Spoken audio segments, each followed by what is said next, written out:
देखो इंडिया में क्या होता है ना, सब चीज़ का प्रूफ देना पड़ता है। अगर आपने 12th पास करी तो उसका प्रूफ देना पड़ता है, नीट का कितना नंबर आया तो उसका भी प्रूफ देना पड़ता है। इसलिए मैंने ये स्पेसिफिकली एक वीडियो बनाया है कि जो काउंसलिंग आने वाली है, स्टेट की काउंसलिंग, ऑल इंडिया की काउंसलिंग, उनमें मोटे मोटे हमें कौन से डॉक्यूमेंट्स हैं जो कि चाहिए पड़ेंगे, जिसकी प्रिपरेशन हम आज से कर लें ताकि वो प्रिपेयर हो सकें। क्योंकि स्टूडेंट्स को बहुत कन्फ्यूजन रहता है, मेरे पास सारे डॉक्यूमेंट्स हैं, मुझे चल जाएगा, और जब स्टेट काउंसलिंग होती है, ऑल इंडिया काउंसलिंग होती है, तो वहाँ पे वो डॉक्यूमेंट हो जाता है रिजेक्ट। क्या होता है, डॉक्यूमेंट वहाँ पे आपका सीधा सीधा रिजेक्ट हो जाता है। और जब रिजेक्ट होता है तो आपको कोई स्पेशल कोटा या कैटेगरी का एडवांटेज जो मिलना था वो नहीं मिल पाता। फॉर एग्जाम्पल, आपके पास एक स्पेशल रिजर्वेशन है अविनाश नाम से, ऐसा कोई रिजर्वेशन नहीं होता, लेकिन फिर भी आपके पास कोई स्पेशल रिजर्वेशन है अविनाश नाम से, जिसमें आपको 5% सीट्स रिजर्व है उन स्टूडेंट्स के लिए जिनके पास अविनाश नाम का रिजर्वेशन है। अब क्या होगा, आप कैसे प्रूव करोगे आपके पास है, मेरे पास तो मेरा नाम ही है, तो मैं अपना डॉक्यूमेंट दिखा दूंगा, लेकिन आप कैसे करोगे।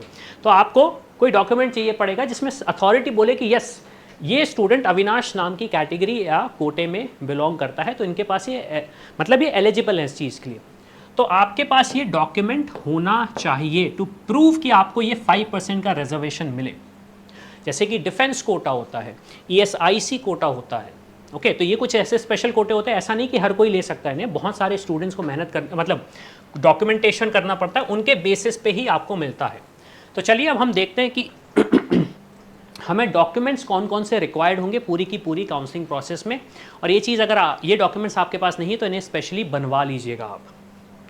अब एक चीज़ मैं आपको बताना चाहता हूँ स्टार्ट करने से पहले, क्योंकि डॉक्यूमेंट्स तो ठीक हैं, लेकिन कॉलेज सही कौन सा चूज़ करना है हमें, सही कॉलेज मुझे मिलेगा या नहीं मिलेगा, मुझे पता ही नहीं मेरी रैंक पे मुझे कौन सा कॉलेज मिल रहा है। तो हमारे काफ़ी सारे टूल्स रेडी हैं, इनको जाके आप यूज़ करिए, स्कैन करिए इस QR कोड को और देखिए कि आपको क्या ऑल इंडिया में कौन से कॉलेज मिल रहे हैं, एम्स मिल रहा है क्या, स्टेट में कोई कॉलेज मिल रहा है, आयुष की जो काउंसलिंग होती है उसमें कौन से कॉलेजेस आप टारगेट कर सकते हैं।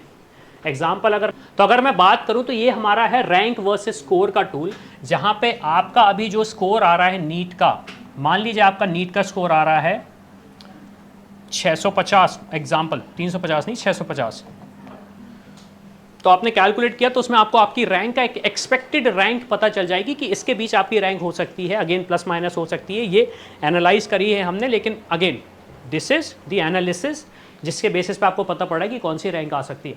अब अगर आपको ये पता पड़ता है कि आपकी रैंक 4170 आ रही है, तो आप क्या कर सकते हैं, हमारा एक कॉलेज प्रेडिक्टर्स ले सकते हैं, उस टूल को एक्सेस कर सकते हैं, जिसमें आप अपनी रैंक के बेसिस पे मेरी रैंक अराउंड 4000 आ रही है।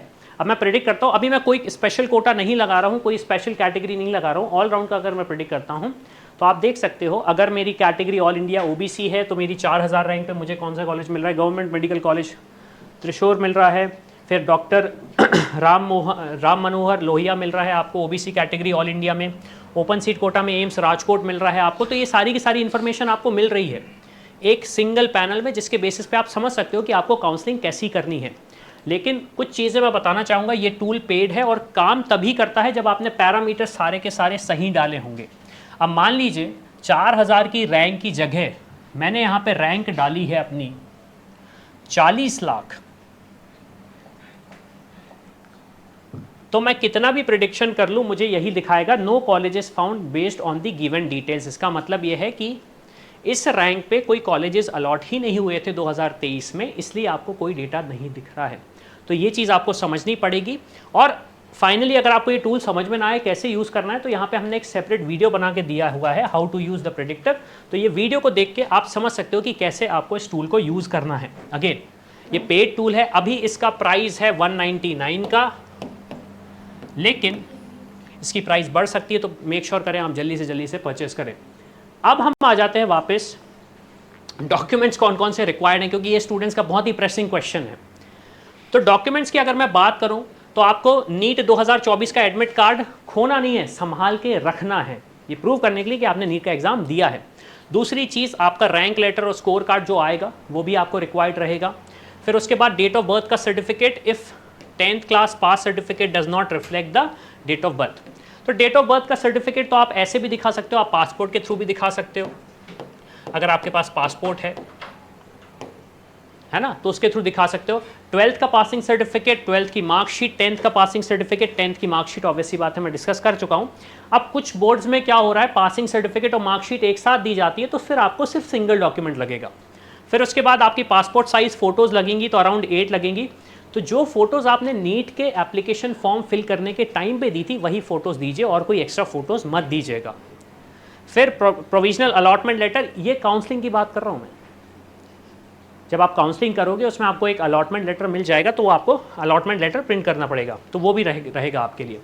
फिर पासपोर्ट कॉपी ऑफ स्पॉन्सर, अब अगर आपको NRI कोटा, OCI कोटा का एडवांटेज लेना चाह रहे हो या फिर एडमिशन उस कोटे के बेसिस पे लेना चाह रहे हो, तो आपको passport copy of the sponsor, जो आपको स्पॉन्सर कर रहा है, पेरेंट्स हो सकते हैं आपके, कोई अंकल आंटी हो सकते हैं, उनका आपको पासपोर्ट चाहिए पड़ेगा।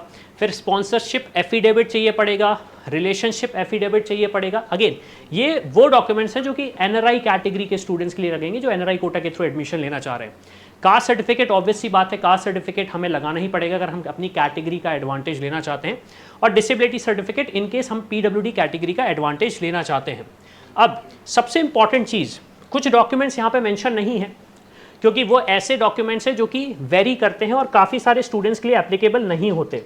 जैसे कि मैं आपको बता दूं,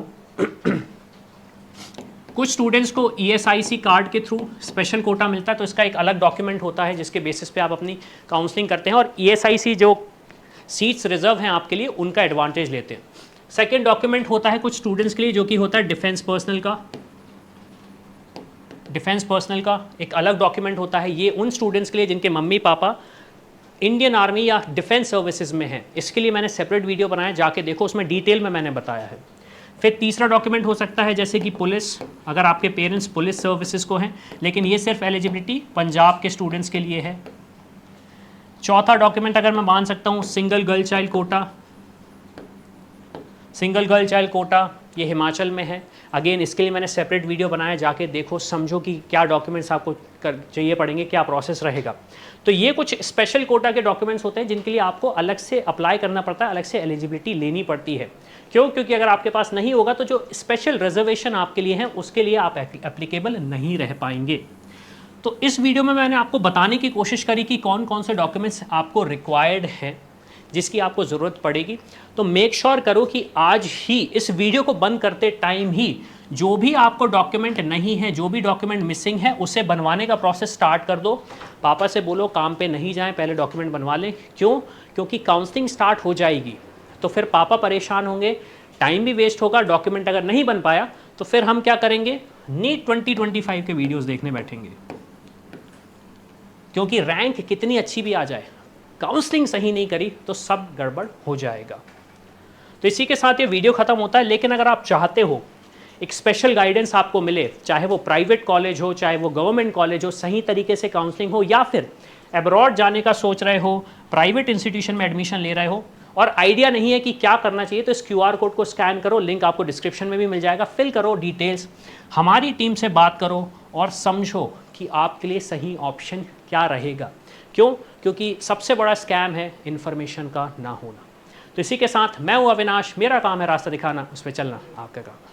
I hope you like this video. For more such videos, keep watching our channel and do not forget to like, share and subscribe.